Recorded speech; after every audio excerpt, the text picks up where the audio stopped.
Hello guys, দোল পূর্ণিমার দিন আমি এরকম আর লাস্টে যে আমাকে সবাই মিলে এরকম ভাবে রং মাখাবে কখনো ভাবতে পারিনি।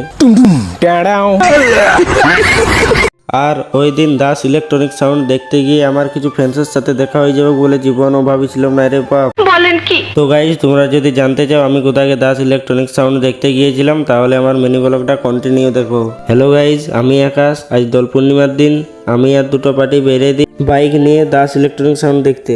তারপর আমাদের ট্যাঙ্কি খালি হয়ে যেতে গাড়িটাকে হালকা করে দিলসে খাওয়াই দিলাম।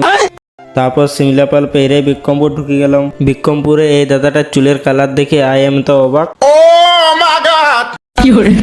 তারপর বিক্রমপুরে এদিকে রাস্তাটায় ঘুরে সোজা চলে এলাম পুকুরিয়া। তো গাইজ, তোমরা দেখতেই পাচ্ছ ওই যে দূরে দাস ইলেকট্রনিক সাউন্ড দাঁড়াই আছে, এখনো দেখছি টেস্টিং শুরু করে নাই। তখন চলে এলাম আমাদের পার্টির কিন। এদিকে আসে নিয়ে দেখছি আমাদের অপারেটর ডিজে শিবু ভাই একাই দেখছি দুটো বক্স বাজায় ফুটাই দিচ্ছে।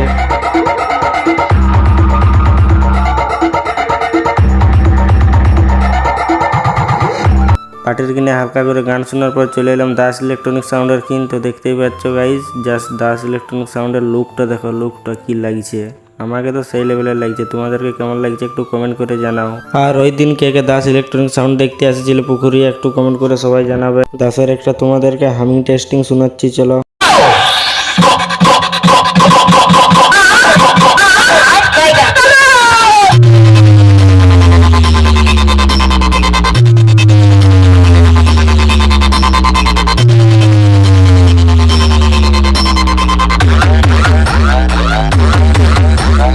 তারপর ঘর আসার সময় আমার কিছু ফ্রেন্ডসের সাথে দেখা হয়ে যায়, বলছে পার্টি আজকাল বিরাট ভিডিও বানাচ্ছ যে। তারপর বিক্রমপুর আসিনি একটা দোকানে সবাই মিলে হলে কিনে নিয়ে মাখাতে শুরু করে দিই।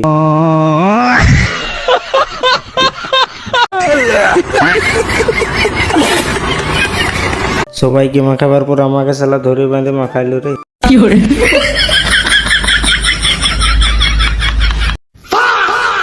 আমরা এখন রং মাখে সবাই ঘর যাই। আর তোমরা লাইক কমেন্ট শেয়ার করে দাও তাড়াতাড়ি। ভিডিওটা শেষ পর্যন্ত দেখার জন্য সবাইকে অসংখ্য ধন্যবাদ।